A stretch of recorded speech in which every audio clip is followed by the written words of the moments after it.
Our mission is to give our athletes the tools to fulfill their max potential by sharing our conversations here from the masters of the craft.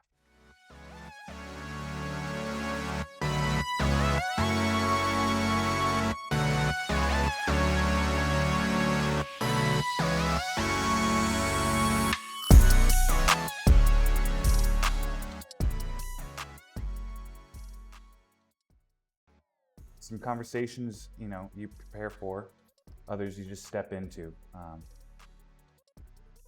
But today we're sitting down with Wade McGrew, a guy who spent years on both sides of wrestling and jiu-jitsu.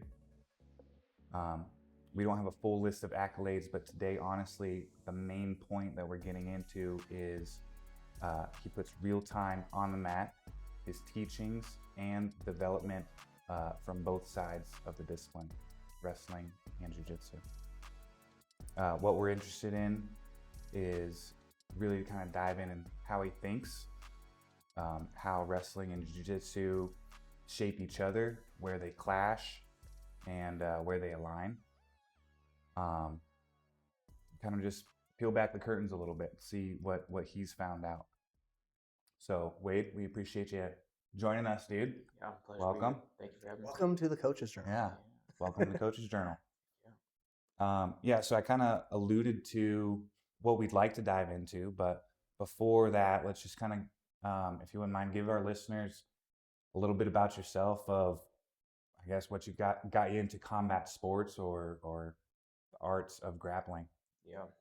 So it's funny. I watched. I'm sure everybody's heard of Dragon Ball Z before. Oh, It's yeah. a popular kids anime children's show. I'm like super into that growing up and all the time. And like from early age, like I want to be just like Goku. Which he's a terrible husband, by the way. Like if you like watch the anime, he's like actually a bad husband and father. But like in general, like the sentiment that the show was imparting was like work hard, take care of your family and friends and loved ones, and stand up for what's right and whatnot. So that had a positive impact on me, and I was like, well, I want to be like a martial artist or a ninja or something like that. My mom was she was smart enough. Like I think daycare was the same price as gymnastics, so she put me in gymnastics at an early age. Perfect. So all growing up, I was doing gymnastics until eventually one day one of my friends was like, let's do some backyard wrestling, and he threw me in an arm bar. Okay, well, there's no way you just like know that yourself. And I'd never seen that on Dragon Ball Z. So yeah, I was like, there's no, because I was like, I only knew about like WWE at that point. Right. I'd never seen UFC or heard of it or anything like that. So when he armbarred me, I was like, I'm interested in that. And he's like, yeah, I train at this place, across town. My grandpa actually took me to go see it. Was like, well, if you want to go do it, I'll sign you up. And like the rest was history. I wanted to do it. Was it jiu-jitsu or wrestling? Jiu-jitsu first. Jiu-jitsu was the first thing, and then I found out that the school had wrestling. I was like, oh, they have like a grappling thing too, and I thought it was jiu-jitsu at first. So I went in there and like I was like, oh yeah, but yeah, I tried to pull guard, like ankle lock people. The wrestling coach was like, yo, don't do that. Like that's not what we're doing. I was like, okay, like what is this? So like learning, I was like, oh, okay, wait a second. Like pretty quick, I found out like, oh, these are very complementary to each other.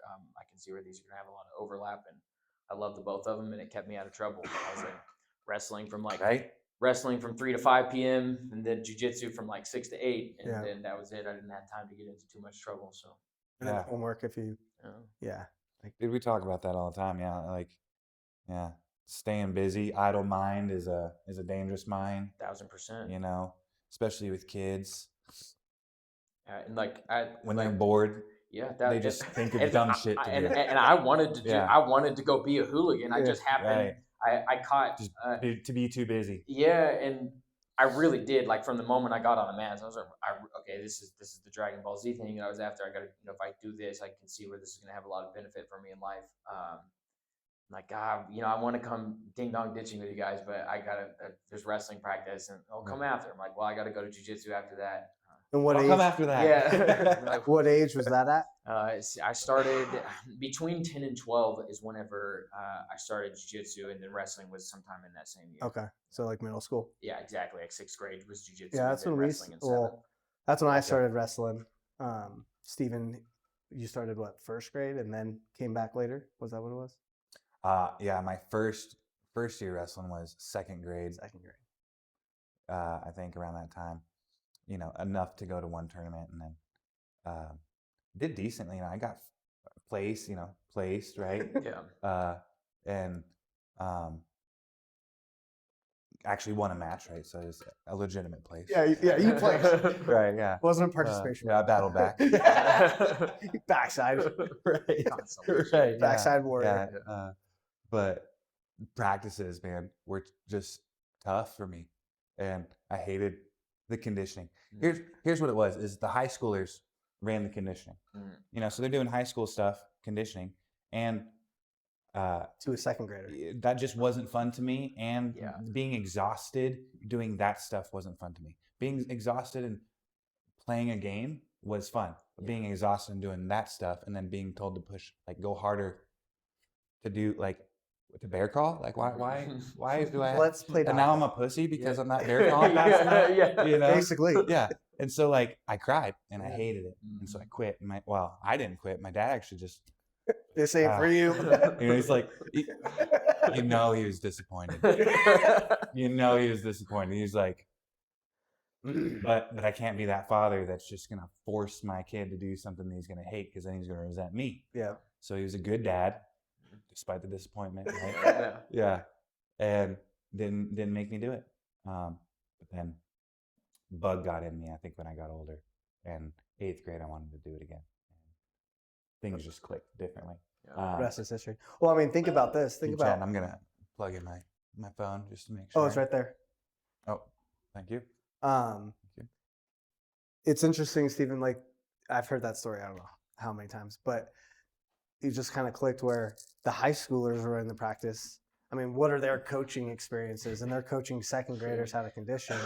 In their mind, it's push, push, push, push. A second grader needs to fall in love with the sport of wrestling, right? They don't need to get pushed like that. So those high schoolers definitely screwed you over, man. That it is what it is. Back then too, that that specific program was a solid program, nationwide. It was Aztec, New Mexico. That coach had built something, quite the dynasty of. It wasn't a Poway or some Jersey school, but it was a team that you could take to travel around to California and Vegas, and they're going to win those tournaments and stuff, and they're tough, and had that streak of state championships for going on 10 years. We'll actually end up talking to him eventually, but small world. Then he goes over and coaches in Colorado, and ends up coaching Bayfield, yeah, and ends up coaching one of kid I wrestled with in college. Oh. Yeah, wrestling is just small. Such a small. It's honestly what's cool about it, though, right? If a lot of the guys that are doing it are in it for life, so you just end up living life with these guys in one way or another. Well, and the invisible bond you have with the wrestlers, you run into a wrestler at a bar or something, it's way different than if two football players run into each other at a bar. 1000%. They'll be like, "Oh, cool, you play football," and then that's it. Yeah. Wrestlers I will make sure you don't get in trouble tonight. Yeah. You know what I mean? It's a completely different brotherhood. 1000%. Appreciate it. Well, and it's instant too. Instant. Yeah. We hadn't even met Wade. Yeah. Oh, you wrestle? Oh, easy enough. We all know what we've been through. Yeah. We've been through hell. Yes. Yeah. That's what it is. Instant. I think the only thing that, you find that camaraderie, but with wrestlers, it's really deep. And I think the only other thing that you'd find it as deep or deeper would be military. Yeah. Right. It's very akin to that. Is, where you're actually putting your life on the line for your bros, and vice versa. Wrestling, it just feels like you're about to die, and but you're not. But you're not going to. So, so you wrestled in high school, right? You, so that was, and sorry if I missed this detail. Was it freshman year? Was your first year? No, first year was 7th grade. 7th grade. Okay, sorry. So then you wrestled. So boom, you loved it. And you said you were from Ohio. Oklahoma. Yeah. Sorry. Nope, that's okay. Also, Ohio, great wrestling. Hang on. Give me another one. Where was he born? Slow pitch. It wasn't Give me Oklahoma.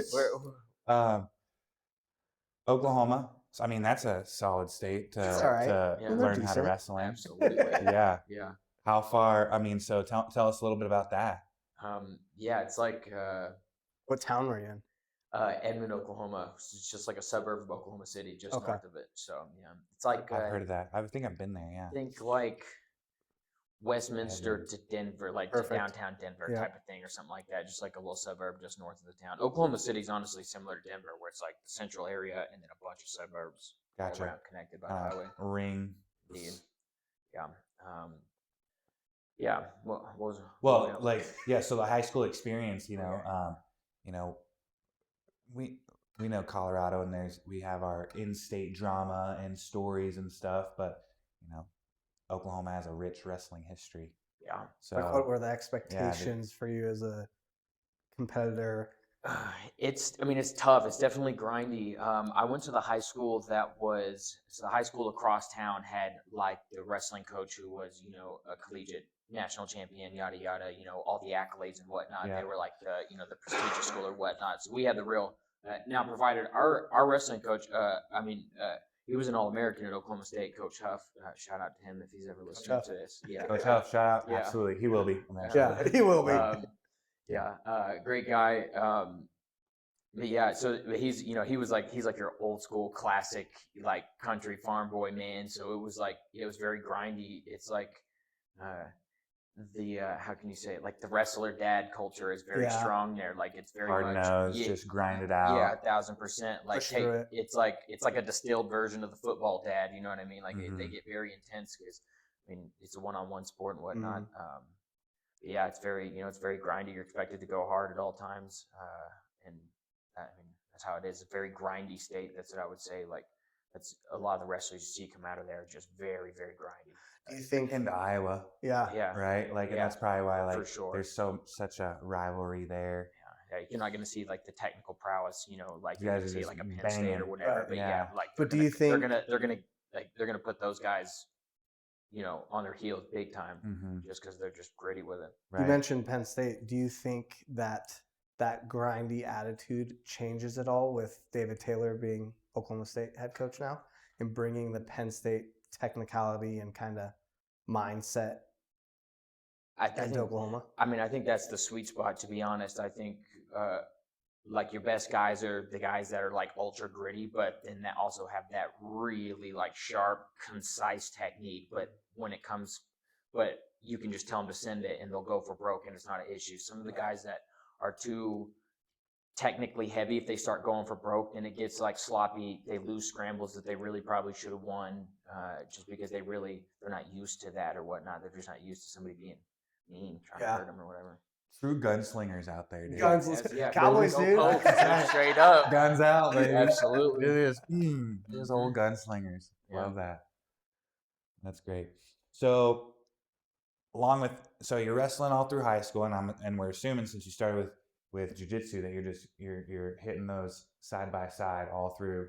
Indeed. And that's just kind of how you've done your whole combat career, we'll call it. Absolutely. Okay. So after high school, tell us a little bit about the direction there. Did you go to college? Did you go jiu-jitsu route? Yeah, so I did 2 years at Oklahoma State just for like general studies and stuff like that. Typical like young kid stuff, trying to figure it out. At the time, like growing up, I wanted to be an MMA fighter. I was like, pretty young, angsty teenager. Loved to get in fights. Did not care. Was like always down for that.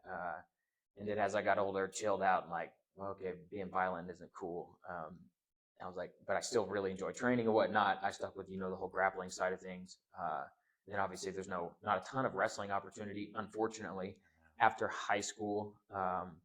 Unless for adults. For adults, which is like understandable. It's a hard. Who aren't trying to go be gold medalists. Yeah. But like, it's really sad because it is so much fun. Like if you think about it, like everybody at this age, we all remember how fun it was to wrestle, and we would all love to just get together and wrestle. None of us are trying to win an Olympic medal or whatnot, just to snatch up a single leg on your buddy or something like that. It's a good time, what I mean? But why are those opportunities there for something like jiu-jitsu? That's a interesting. I feel comfortable saying this as a jiu-jitsu guy, to be honest, because like wrestling's hard, dude. And society doesn't like hard things nowadays. Yeah. Okay. And I think I think that's a lot of what it is. Like, it's way easier to commercialize something like jiu-jitsu, where it can be, you can. It is all a perception thing at the end of the day. Like, there's no reason you can't be a hobbyist wrestler, but it's the perception of it, because we've all come up and we know how tough it is, and the outside world hearing it from us, or perhaps watching it or having a family member, they know how hard it is. So it's hard to envision it from a casual standpoint. So then, yeah, there's no, there's really no backing behind it. People are, worried about getting hurt. They got their jobs, this, that, and the other. There's so many that reasons that could go into it. I'm not sure why. Maybe if wrestling had a fancy name like jiu-jitsu, people would be interested. Yeah. Like, maybe we need to change the name. But Right. I do think it boils down to that it is perceived as harder, so it's easier to commercialize something like jiu-jitsu. And that's not to say that, don't get that twisted, because there's some very serious jiu-jitsu schools Right. out there that train very hard sure. and that go. I mean, Yeah. that. But they have that hobbyist pool to pull from to then turn into trainers. Exactly.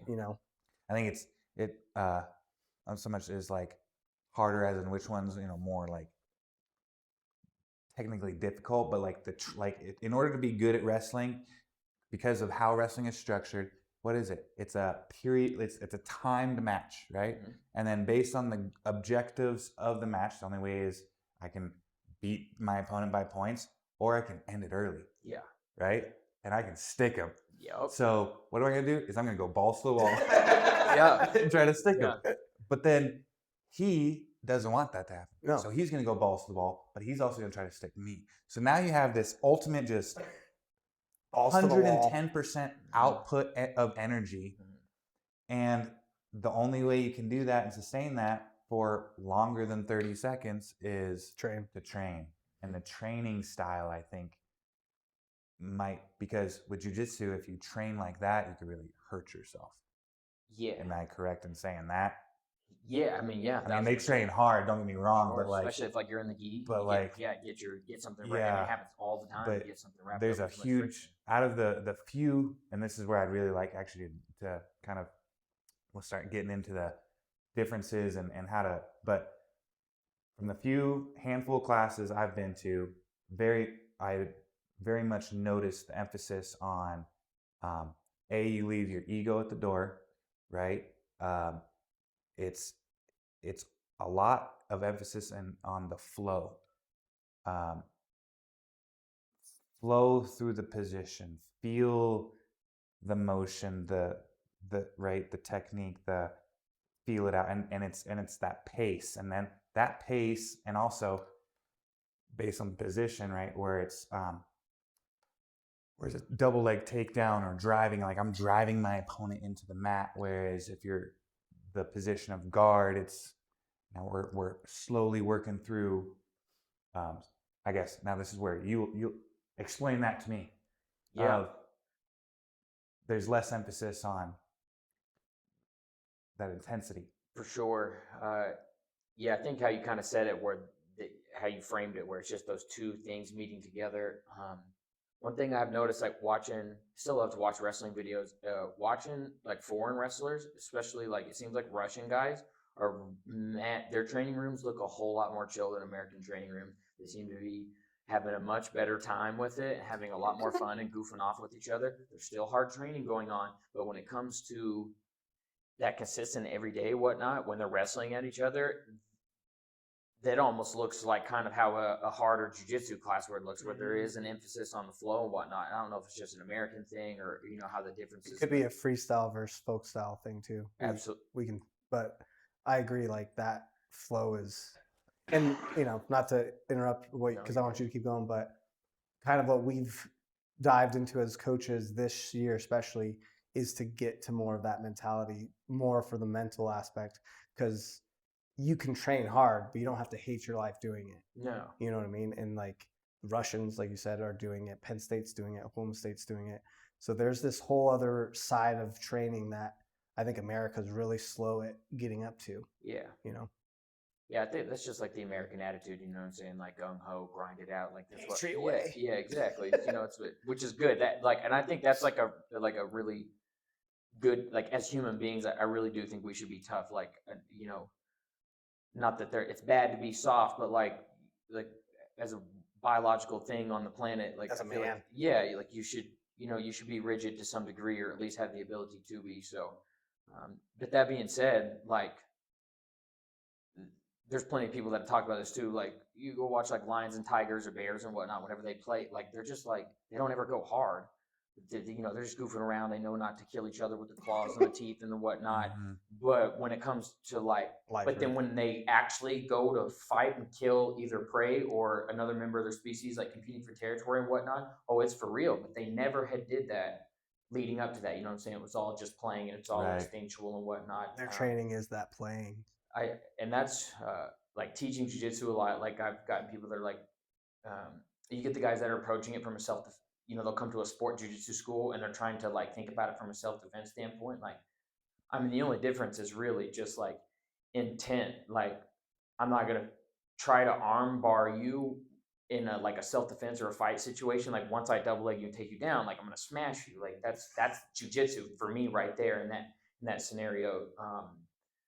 So I think that's where, at least for me, and maybe it's because I've had the experience with both wrestling and jiu-jitsu, I was able to like adopt that mindset quickly. Like, I recognize, As you develop. yeah, like going, just like being a good training partner, like going into jiu-jitsu, like the first time I went like wrestler hard with a guy and I like looked at his face afterwards, I was like, oh, he did not enjoy that. Like, I think I was just like kind of a douche a little bit there. So like maybe got to dial that Am back. I the asshole? Yeah. But Right. it's a lot like, I don't know, like skateboarding or something. Like it hurts if you're bad at it, for one, but for two, it you could just like ollie the whole time or pop shove it the whole time or hit a simple grind the whole time. But if you like really start to like play around with it and try different techniques and whatnot, now you can kick flip a 3-stair or like grind down a rail that's going down a stair or whatnot, and like taking that back to like a grappling standpoint. That's how I've been approaching it for years now, where like the moves that I'm trying to do are just like tricks on a skateboard, like in a round. I'm trying to like hit that and like I'm doing it, and then yeah, I fail and I get swept, and now I'm on my back and I got to recover guard, and that was my only attempt at it for the round or whatnot. Akin to trying to stare for your first time and falling. Racking your nuts on the rail or something. Yeah, exactly. I'll come back next week. I'll try yeah, again. exactly. Yeah, it's like 1,000%. Like, All right, okay, I'm that done doesn't today. work. I need to think about that a little bit more. Right. More speed. Yeah. So you're saying, the flow almost gives you that opportunity to try things. Whereas, if you're going live the whole time, we'll just go the extreme. You can't really, you're afraid to try things because it hurts or, 1,000%. Yeah. Like, there's that give and take with your training partner. And the highest level guys, really honestly, they're able to go really, really hard without going hard at the same time. Like, it's all really, really fast and go, go, go, go, go. But like, as soon as there's a danger situation, the skill level's so high and the awareness is there, we stop and, let the arm slip or whatnot, and obviously there's the flip side where you're like, hey, like, I'm preparing for this competition. When I grab this submission, I'm going to rip it. So please be ready to tap type of thing. Cause I got to work on this. But we're talking about for training and whatnot, long-term, downloading skills into your brain, just playing around with stuff and not doing it with an ego. So I try to get across like white belts and blue belts and whatnot. Like, just try stuff. Like, what do? I don't know. Just try something, man. There's really no wrong answers in here. Like, you should be, you're going to be with good training partners. Just, try, play, and figure it out. And, that's why you're learning these moves in class. So you at least have some frame of reference, and that's why you're supposed to drill, because you won't remember, when you actually go to do it live. But otherwise, just play around with it, because, it's not that serious at the end of the day, Right. Especially after Just you're a past game. like it is literally a game. And I understand, wanting to, be competitor, world champion, legacies, and all that stuff, and for whoever that's for. But in terms of like just having enjoyment with a thing in life, and if it's jujitsu or wrestling and whatnot, yeah, taking it. So how are you going to enjoy anything taking it seriously, and not playing around with it? It will be like that for basket weaving, Right. I'm here to win the Yeah, championship exactly. for basket weaving. And to me, that's how, from a humility standpoint, that's how I think about it. Like, especially jiu-jitsu, like, it's that niche, bro. It might as well be basket weaving. You win a competition or a round in training or whatnot, like, you impress nobody. Yeah. Like, I mean, I'm sure world championship for crochet is probably competitive. Dude, it might be, right? It's like, it's that's how competitive, humans are, right? Yeah, right? They want to really just take it to the max. Yeah, I don't know what you're talking about. Yeah. But it ain't a hobby. The Rubik's Yeah. Cube real champ. Oh Oh, my that God. thing is Not lit. Dude, and they're slapping the yeah. mat and shit. My Jeez. goodness. That's 3 pretty seconds. crazy. Yeah. Or the cup stack, yeah. Oh, don't get me started on that. The dice. Yeah. Gotta get. Yeah. No, that's great. One thing, and you kind of touched on it a little bit, but what's you've seen it as a big part of it is who the person that is coming into your jiu-jitsu gym, and is their perspective. Are they coming in to play and as a sport, or for self-defense? But let's just say someone coming in, what's a wrestler transitioning or coming into jiu-jitsu, what's like you said, there's not much for adults, so to stay connected to the grappling arts, or to kind of get something, that feel again, jiu-jitsu would be the next best thing. What's something you've seen from wrestlers that they're missing coming into jiu-jitsu that they should be aware of? Dude, honestly, the ego at the door thing, I think that's something wrestlers have a super hard time with, because wrestling is very much about dominance and being the one that's on top. Like, it's how you win. It's how you win the thing. Yeah. I think that's, and some of them, even you could tell that, like, the good ones will come in and they have that, and then you see them like struggling with it in real time in the match when they're like trying to like wrestle up some teenage kid that's been training since he was a small guy, and he's doing funky jiu-jitsu stuff, and then now the wrestler guy just wants to explode and Hulk out of it and whatnot. I think that's one time they have like, yo, this is a whole, you have jiu-jitsu for me is like it's just like the grappling end all be all, I guess, or like wrestling is a part of jiu-jitsu, or what's a good way to put this? Wrestling is to jiu-jitsu like boxing is to Muay Thai. Does that track? You feel me? Yeah. So that's like, so for me, I'm just like, you've just been doing one part of jiu-jitsu your whole life or your whole time, and there's this whole other side that's mad fun to do. And I find that's one thing all wrestlers we tend to agree on. It's like, we're all like, yeah, F all the conditioning, like all that hard, like, dude, we all have the PTSD from I remember having Black Flag Day, and the wrestling coach would show up to the school early. He was the principal too. So perfect. He would show up. He'd be one of the first people at the school, and outside the wrestling room, he would just hang like a black T-shirt from the rafters. And you have to walk by the wrestling room when you're coming into the school. So all the wrestlers, you have to dread your whole day. What's coming at the end of the day? Yeah. So it's like, that's some psychological warfare. Yeah, that is warfare. Yeah.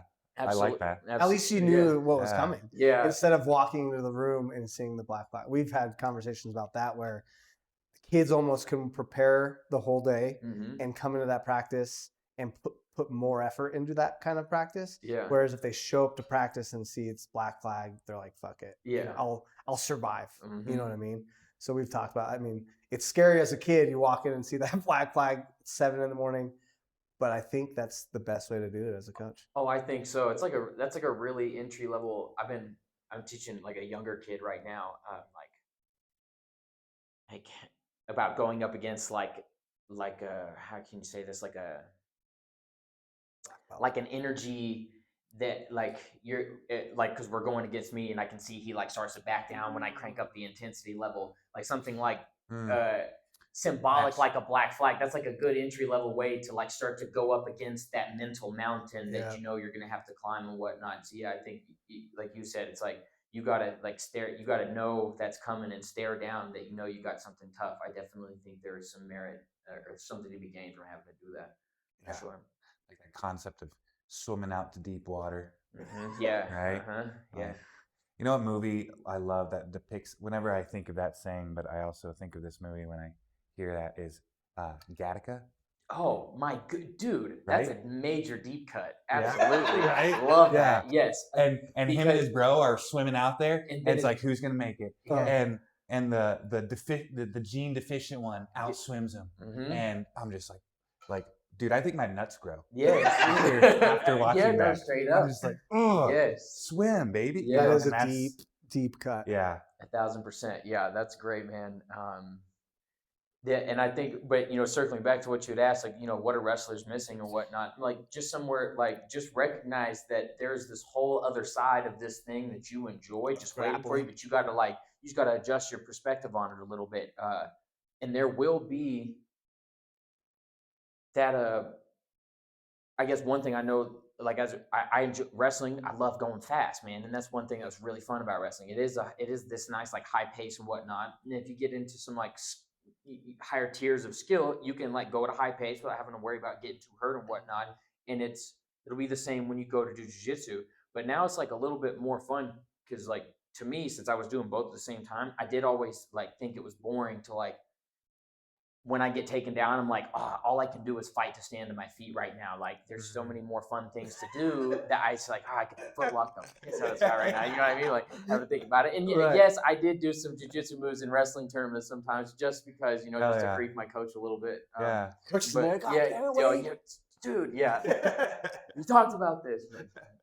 Yeah, but yeah, that being said, I think that's really it. It's just like a little bit of a perspective switch, and yeah, dropping the the ego thing and whatnot. And I think that's natural. It's not necessarily like a horrible thing. Like a little bit of ego is healthy, but uh, especially coming into grappling, and you're supposed to be this experienced grappler. Like in a sense, like a lot of wrestlers are really like a solid blue belt that doesn't know any submissions. Like to be honest, because wrestlers have a very good understanding of how to control and dominate and keeping somebody on the ground is like something that jiu-jitsu guys miss. Like it is so easy. That's why the just stand up thing has become a meme in the jiu-jitsu community. Like Derek Lewis, UFC fighter, he's like, Right. oh, yeah, jiu-jitsu doesn't work. You just stand Right. up and out of it. Like he's kind of right Yeah. because it's like we're not. He's like, I refuse to do anything down there. If you take me down, I just stand up. I just get up. Yeah, and all you're trying to do with wrestling is continue to break base down, pin the guy, stay on top, and maintain that top pressure and whatnot. So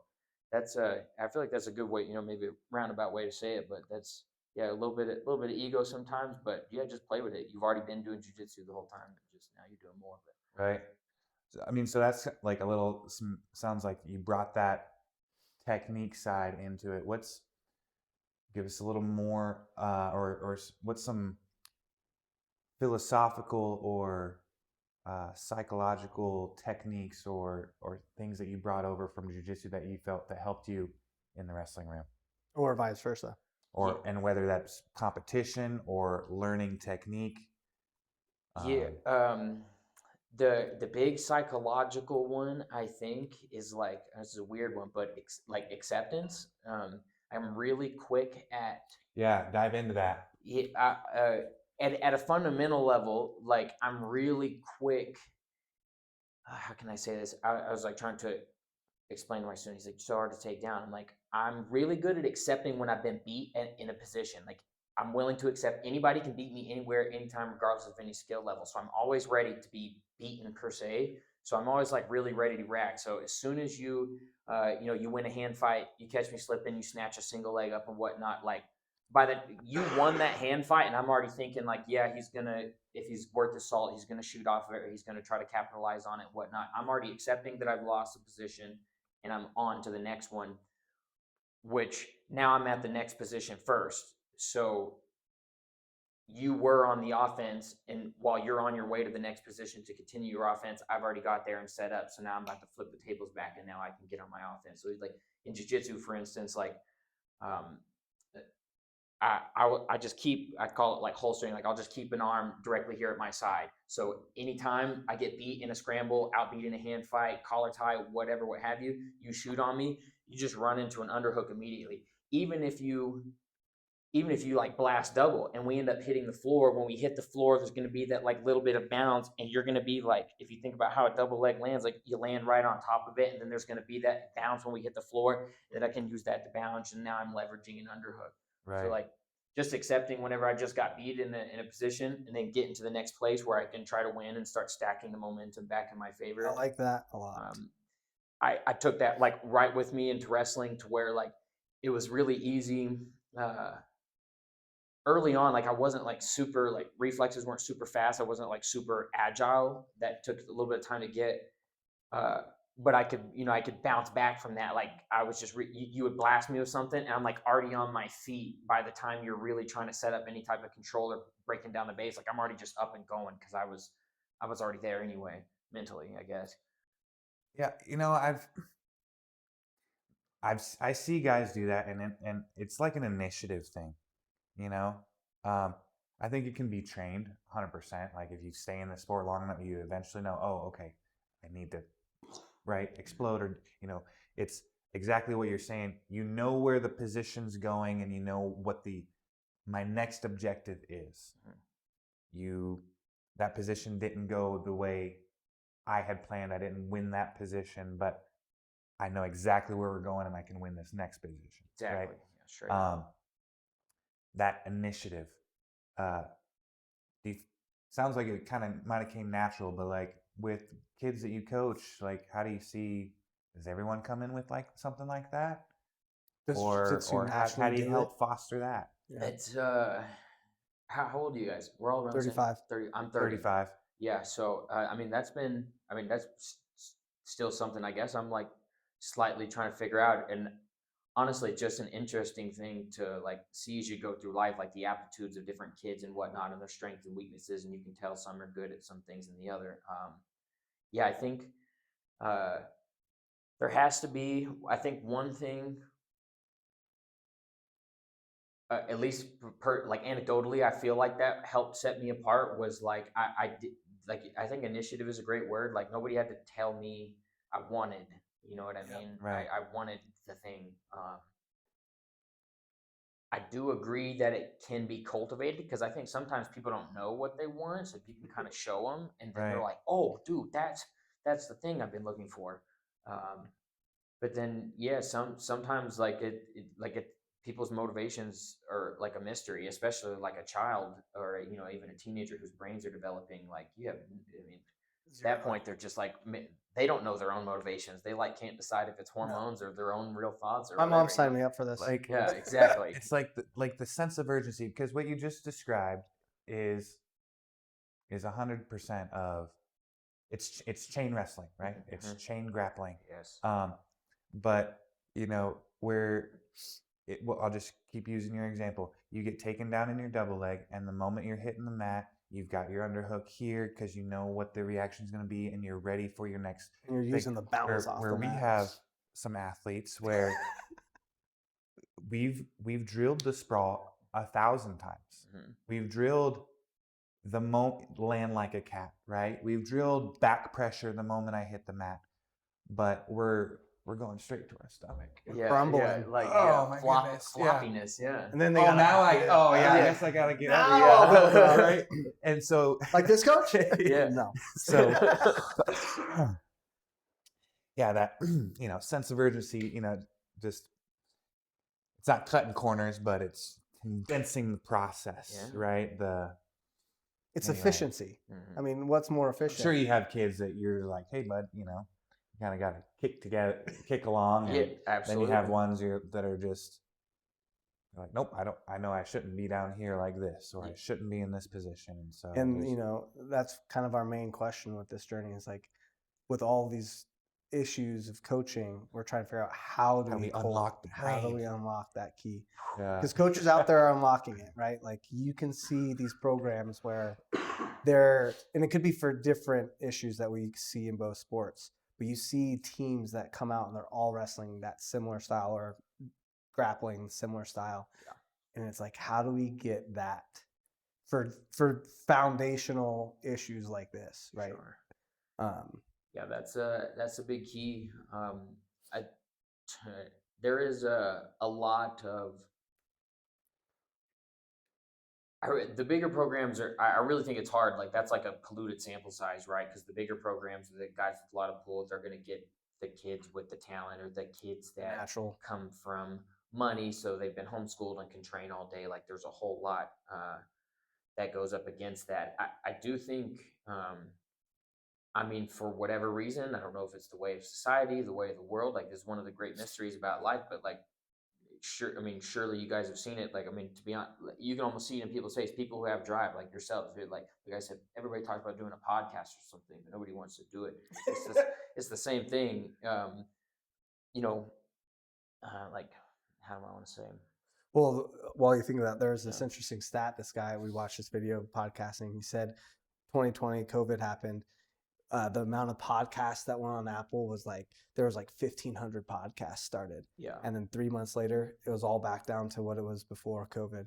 And he's like, they said they wanted to do it and they just didn't have the drive. Yeah. It's crazy. Yeah, you know, and that's a whole nother thing that we're trying to unlock within our guys. You know, Tell them the question we ask our guys at the beginning of the season. Yeah, so with the wrestling structure, you know, we coach at the high school, so it's an interscholastic thing. They sign up, they pay a fee to the school, they're essentially committed there. You know, this year I think we actually did really well, and we're building it into the culture. And I think next year we're going to have even less guys to quit. But I think everybody that finished the season this year is going to return next year. So we have 100% retention on guys that finished the season. But we still had, I think, maybe two of premature guys that quit. For sure. You know, in the jiu-jitsu world, I'm sure you have people coming and going, but more like with the kids. I mean, what age groups are you working with? Really, are you working with all of them, or? Yeah, like yeah, pretty much like 4 all the way, like starting with 4. But like usually, if I'm going to coach kids that young, I'll do like aptitude interviews because like not all 4-year-olds are created equally. Like there are some kids who are just straight up ready, and for anybody listening, like you should not sacrifice the quality of your program for money or to like include somebody. Like you should set the standard.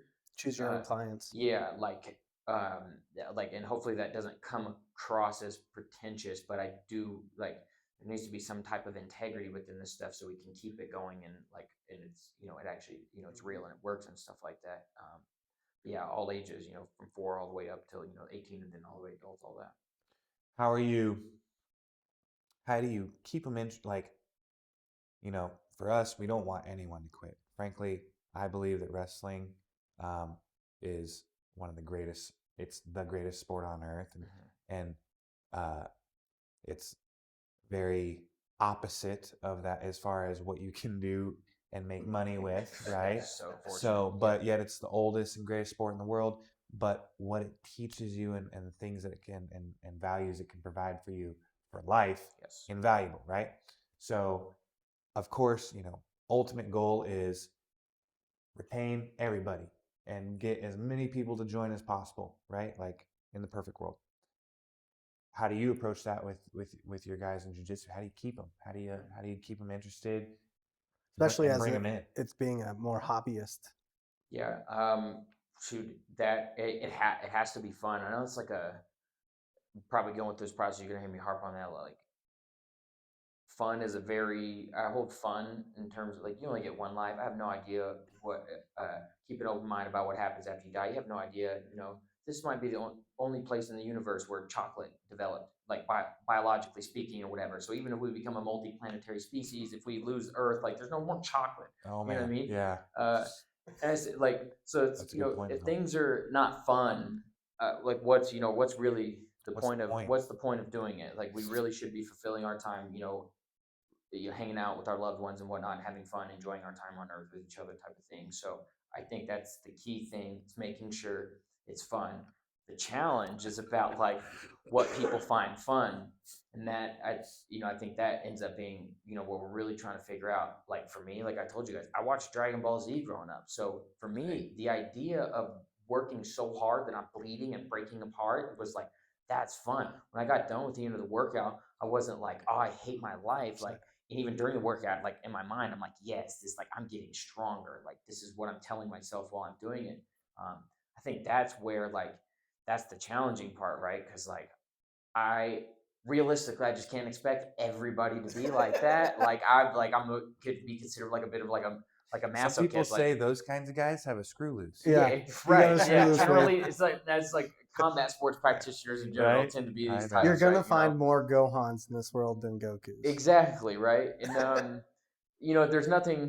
there's nothing wrong with that, but yeah, it does feel like something's lost whenever whenever you're like watching generational softening happen, and like you said, like Straight up. like Generational softening. I love that term. it's right? Straight up. it's Wade spitting facts here, yeah, I ladies mean, and gentlemen. and it's like I'm 30 years old saying that, so I don't feel like I don't want to be sounding like some old guy saying that, but it is Happening. if you can look at everything at a macro level, and we can take the negative connotations off of it. It's by nature of how we've made society that things are soft. Like technology makes everything easy, like takes Yeah. out the need for evolution and all these other hard things and whatnot. Fine, but I do believe there's something lost in that, like because no matter what, there will be hard times at some point. Your technology is going to go awry. There's going to be a new disease. There's going to be a natural disaster, something that we can absolutely not calculate for.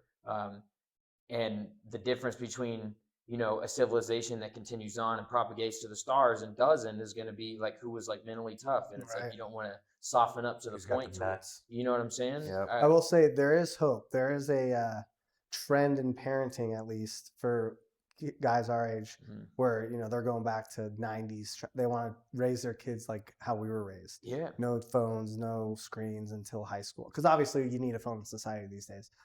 There is hope. Yeah. But it's a glimmer of hope. Yeah, and it's good. And then it's like, and that's why we do, that's why me, we're here. To That's me, why we're wrestling here, and yeah. like fight, combat sports or whatever, like everybody says this, but like everybody would be a whole lot more like on their P's and Q's if like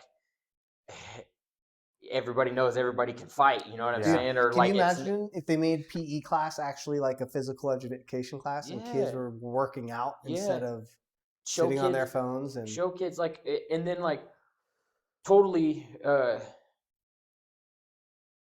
dude, I don't care if it's badminton, right? 100%. Like go Yeah. hard at badminton. Like you Yeah. should be out there, I love like badminton. like calves pulsating. Like you should be the most in shape Right. badminton player. Like going, you know what I'm saying? and the kids naturally have the energy to do that shit. Mm-hmm. But some of these PE, I mean, at Monarch, definitely when we were in high school, it started going that way because phones started coming out, and you'd see people aren't dressing out for PE.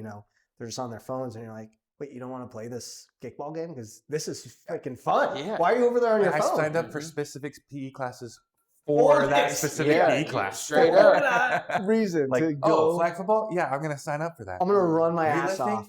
Yep. Yep. Yeah. So that's like In middle school, they even had a wrestling one. Yeah. I think that was probably the last wrestling class I'm sure. in the United States, probably.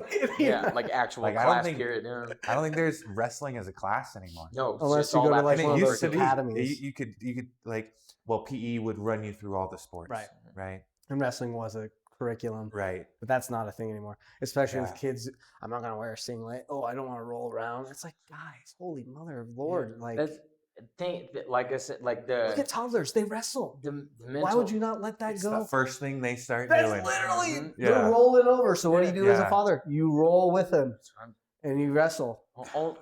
One of like 2 or 3 species on the planet with opposable thumbs, and like it's grappling is the baseline. Right. You know what I'm saying? Look at monkeys. They Yeah. wrestle. Yeah, anything in nature that like strikes is a form of offense has something to do it with Yeah. fangs, hardened, tentacles or whatnot. Yeah. Like if our hands wouldn't break if they were meant to hit with, you know what I mean? Like your hands just, if you hit somebody as hard as you can and you haven't conditioned your knuckles, your hand will just shatter. Right. On it. Boom. Like Yeah. that's it. Like Yeah. you possess more strength than your frame can handle as a person, which is like also weird, Crazy, right? So, yeah. but yeah, that's that.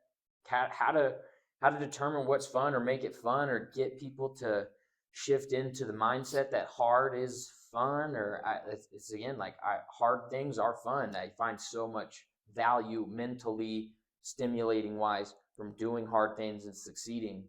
So the success is what I think a lot of people strive when they're working really hard, like in wrestling or whatever in practice.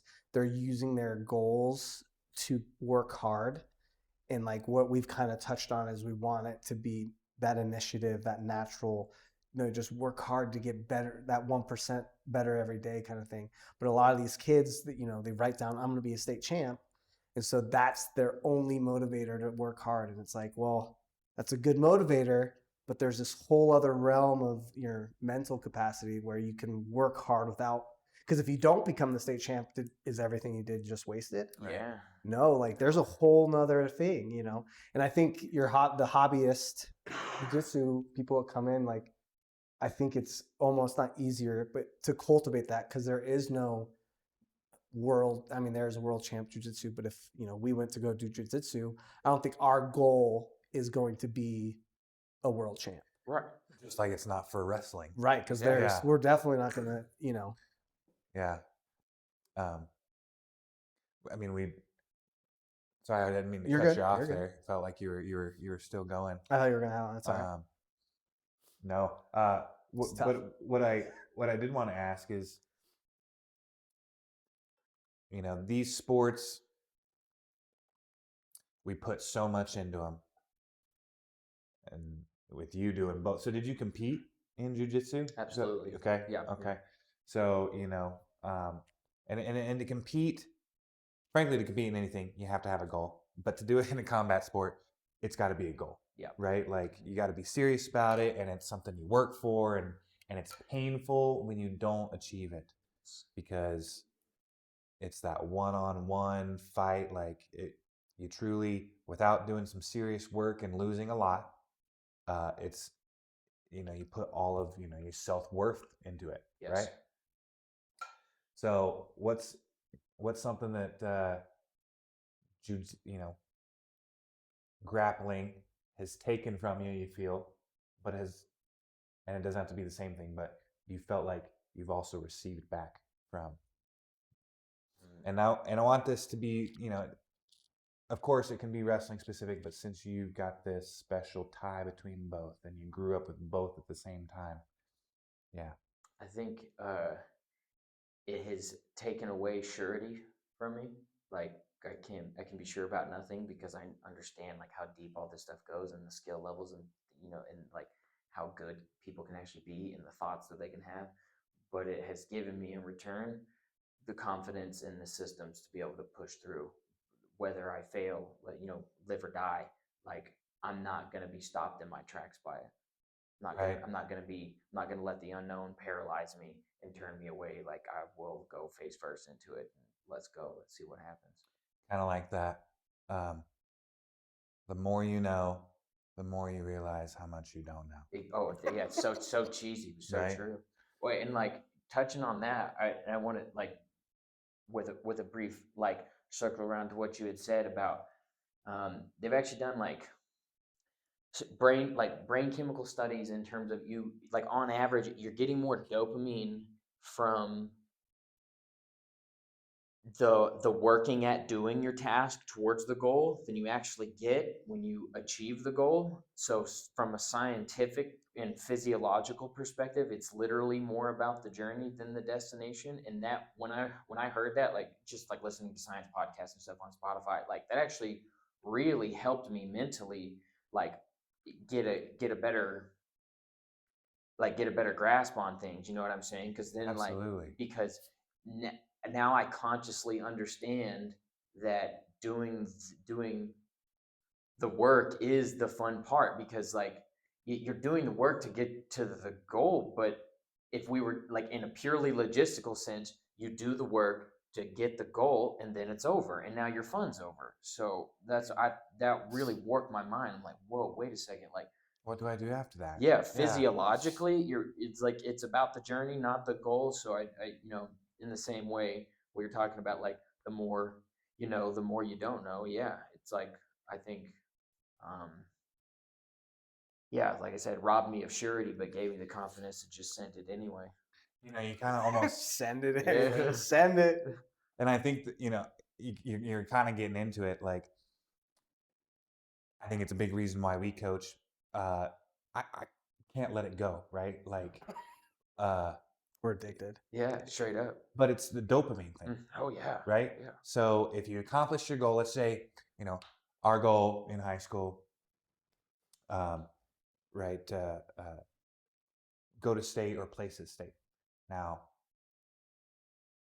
that goal doesn't get accomplished and you were to quit the sport, right? That's just like this instant source of dopamine and pleasure that you had poured into for years and years and years, cut off instantly. And with as hard as it is to wrestle outside of high school, if you're not doing it in college, you're not going to be able to like plug that source back in. It's like forever dead. Yeah.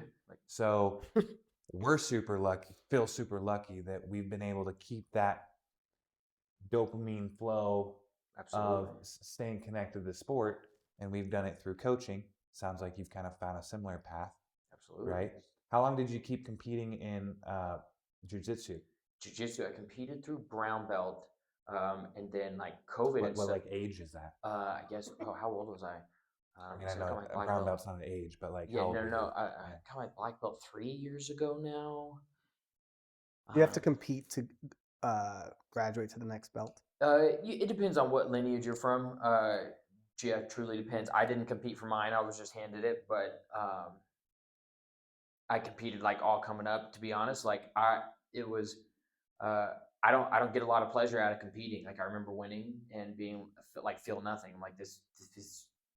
I cut weight. I worked up all this mental stress and anxiety, and then I won, and I don't even feel elated or anything. It was a very. I felt I was very like almost annoyed or like, and I was very young at that time, so I'm like not understanding how to parse the feelings, but retrospectively, I'm like, yeah, it was just literally, it did nothing for me. I'm like, so what was the point of all that? Whenever I'm like, this is taking the fun out of it for me. And that's when I was like, I'll just go like coach and teach and still continue and do all that stuff. And like, I still train, like I go to comp class. I would love hard training. I just don't care for competing. I have no,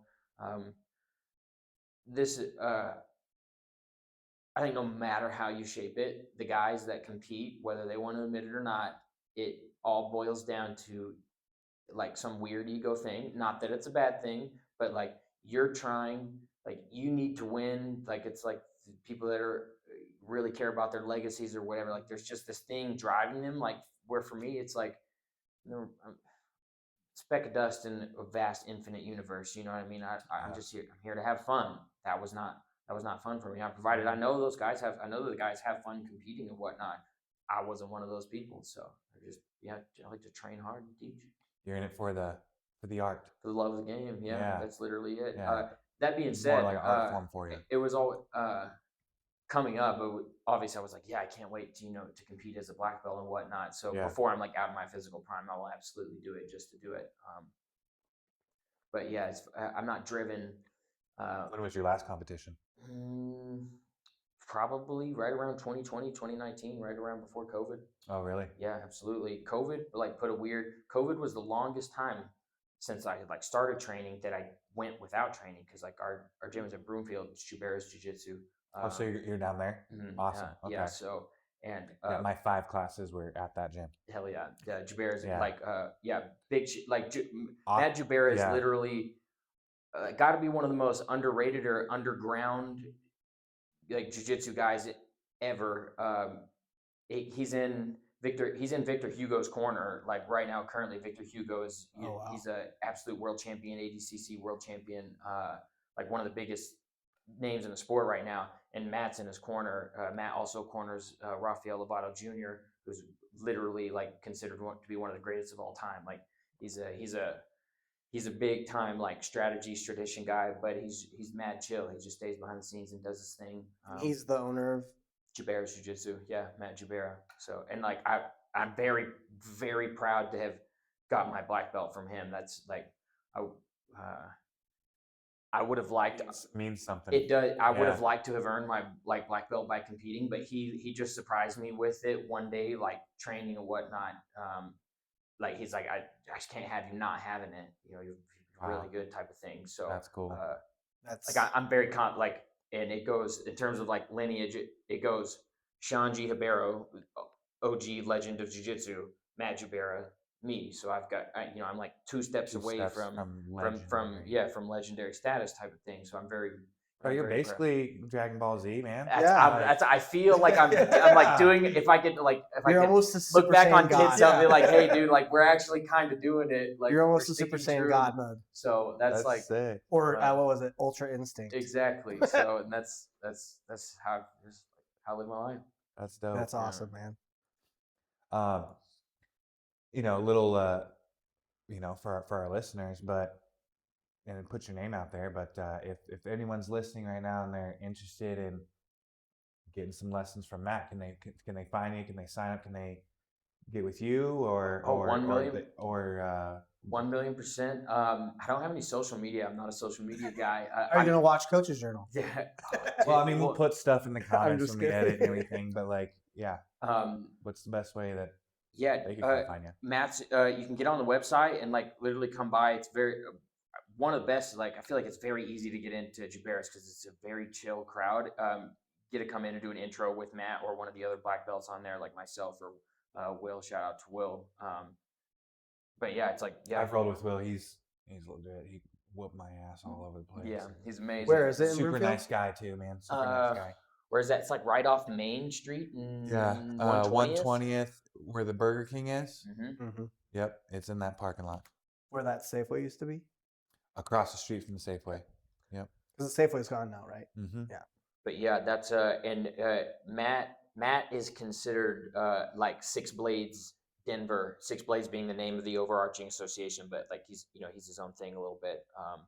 So there's also we got a Six Blades down in Highlands Ranch, I believe, as well. So if you're like down south and you still want to catch the same vibe, I go by there and train too. Six Blades. Yeah, now that is a name. Yeah, good name.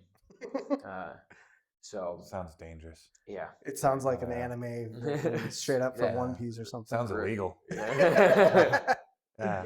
You got a permit for that? Oh yeah. But yeah, absolutely. Come on by. Like it's I mean, there's like 50, 60 people sometimes on the mat on Saturdays. It's a fantastic crowd, all shapes and sizes too. So awesome. Yeah. And is it every day? Like I've never. Oh yeah, there's training every day. They have one of the most poppinest like midday classes too. Like they have a whole awesome group of like middle-aged guys. Yeah, that like have their work at home jobs. And they can do whatever they want.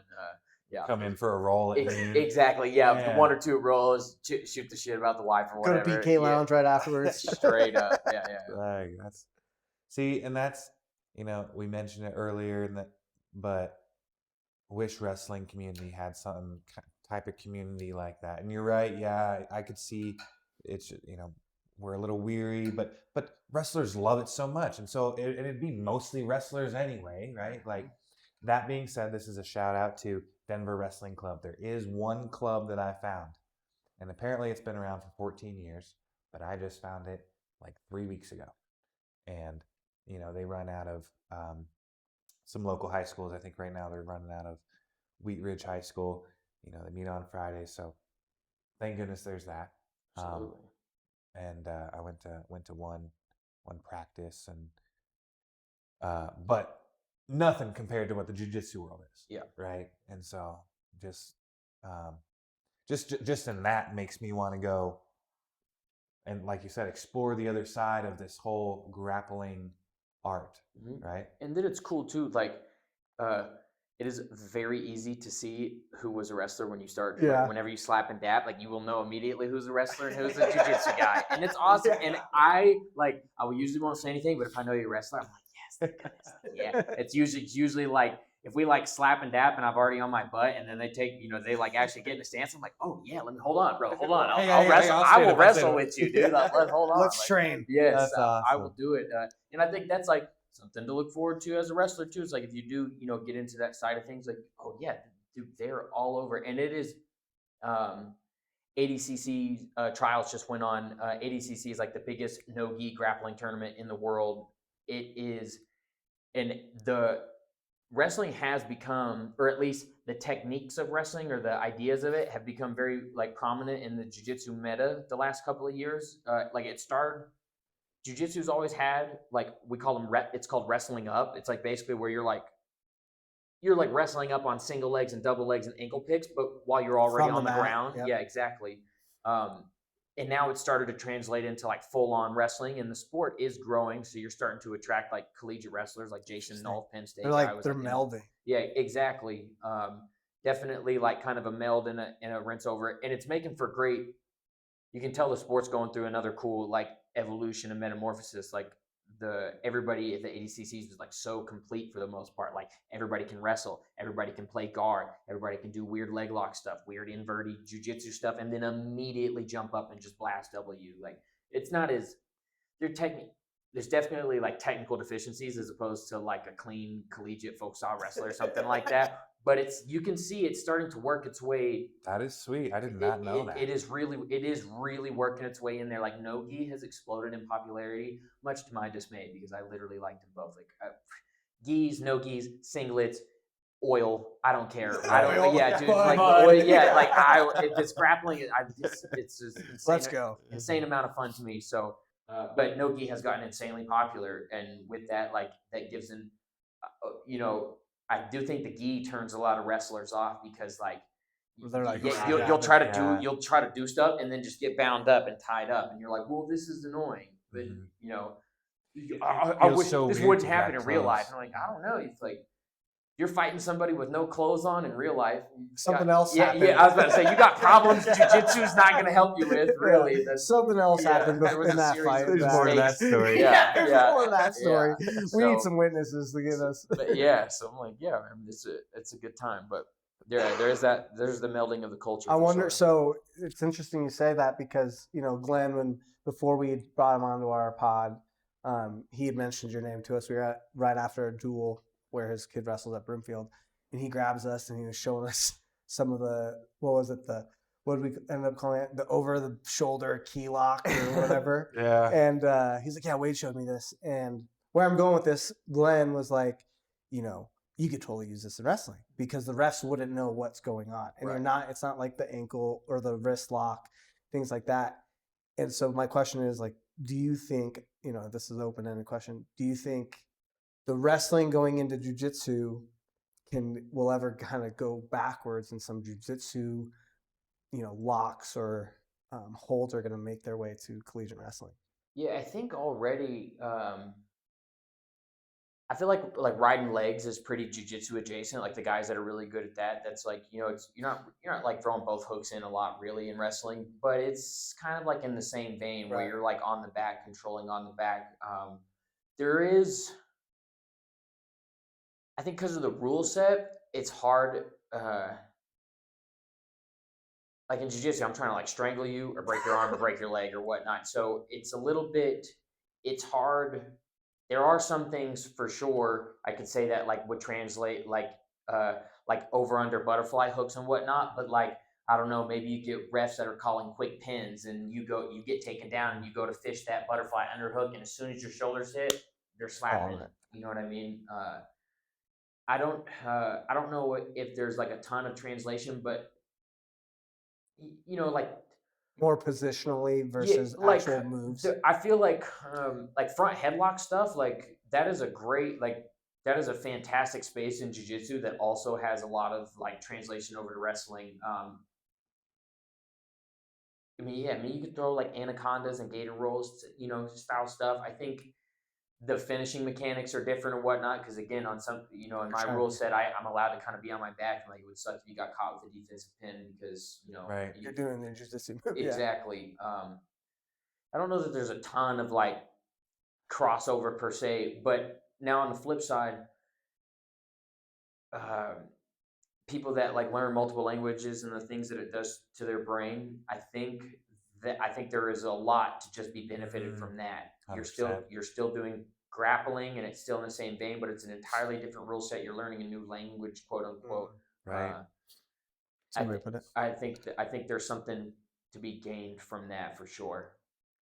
And maybe my question's already kind of been answered, and everything wrestling has or jiu-jitsu has to offer to wrestling's rule set is kind of already there. Yeah, there's nothing really new. Whereas jiu-jitsu is kind of, correct me if I'm wrong, has been, hey, go to guard, but then now wrestling's coming in where it's like, no, let's wrestle up and go to I'll take you to your back via wrestling. That's one thing I think where that allows that intensity of wrestling is all of our technique in wrestling is taught when done correctly, and when done correctly and in the right situation, it's not meant to hurt somebody. Yes. But jiu-jitsu technique, it is meant to hurt somebody. Yes. It is meant to, right? Yeah. And actually not just hurt, but maim, right? Yeah. So, but the wrestling technique the technique for wrestling, it's only meant for control, right? Or just control of whatever it is you're trying to do. So that's why we're able to put that much pressure and that much intensity on this thing, is because this isn't meant to maim you. Yeah. Whereas you apply that same intensity and pressure on something that is meant to maim. Now you got permanent injuries. Yeah. Can't do the thing you like to do or whatnot. Yeah. If someone were to walk into your gym tomorrow with no experience, no confidence, what would you want them to understand with their first session? That it when you come into a place, you're only viewing the product, not the journey type of thing. You're always viewing the end result. So anything, that's something that you have to look forward to if you stay consistent and put in the work. This isn't something that is just going to be handed over to you, in the name of trying to not have people be soft or whatnot. Like, I think that is something to be understood, like right off the bat, like, manage expectations.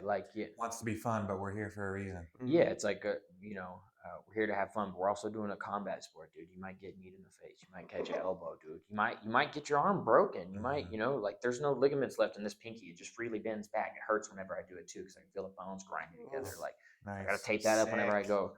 You know what I'm saying? Like, permanent. Like, this is. But the things it's gonna, the systems of thinking, that's gonna reward you with, is well worth it, in my opinion. Invaluable, 100%. We have a little tradition that we started with Glenn. That we started, and it's Glenn. But as we go forward, the way it's our previous guest left a question for the next guest, and they don't know who the next guest is. Yeah. Okay. So it'll build to that. But anyways, that's cool. Here's the question. How do you define the integrity of the experience in your sport? Repeat that one more time. Yeah. How would you define the integrity? How would you define the integrity of the experience in your sport? Total Glenn. Shout out, Glenn. Love you, dude. Yes, love you, Glenn. That's a hard one. How would I define the integrity of the experience? Yeah, how would you define the integrity of your experience? So keeping the integrity of your experience in your What's important? Like, if you were to think about your experience in grappling and what it just like brings you honor and integrity of why you're doing it, what is that? What's important about that? Or I'm getting lost. Define. Let's see if I can. Yeah, let me. Hilarious. Should we call him? If you have this experience in your sport, how would you define keeping the integrity of said experience? Or how would you define the integrity of the experience you had in the sport? And do jiu-jitsu. You don't have to, but I'm struggling. I just want to make sure I answer that the right way, like the word game there. I'm also brain damage or whatever. I hit my head on the mat too many times or something. But no, it's just the screw. That's right. So it's been that way. I did get kicked in the head by a horse whenever I was a kid. It's a mini horse, but yeah. They were like, "Don't walk." Well, they don't kick soft. Yeah, even though they're mini. It's still a horse, right? Yeah, they were like, "Don't walk behind it." Yeah. That's small. I didn't find out till I was like 13. They were like, "Remember when you got kicked in the head by a horse?" I was like, "Obviously not." And I don't remember the 3 years after either. You're telling me I'm 14?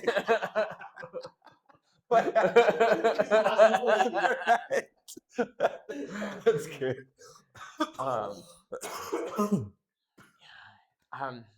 Sorry, I didn't mean to stump you on this one. No, you're good. I want to I feel like I'm gonna miss it or miss what the point of what he's trying to say, but The integrity of my experience. Let me try to just rephrase it one more time, and Sure. I think this is what he was getting at. You know, Glenn's a purist, Sure. right? Mm-hmm. So,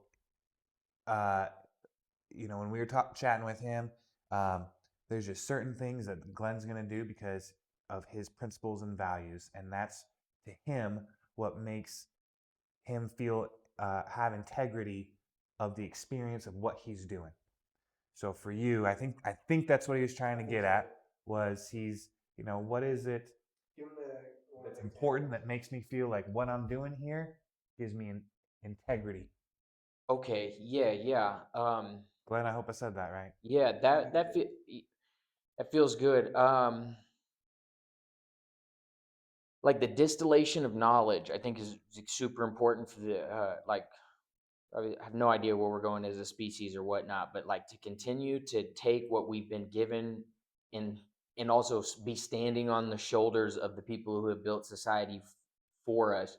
It is like what makes me feel like I have integrity is continuing to take that knowledge and distill it down and then give it to other people to hopefully do the same thing so we can all move towards that greater truth, whatever it may be, not to sound cheesy or woo-woo mystical or whatever, but whatever that greater truth is, you know what I'm saying? I think that is what makes me feel like I have integrity whenever or I'm living in accordance with what I'm supposed to be doing is, yeah, I'm taking that knowledge and I'm distilling it down to the best that I can and then disseminating that to other people and hopefully they can do the same. And you get that with jiu-jitsu, whereas someone else might get it basket.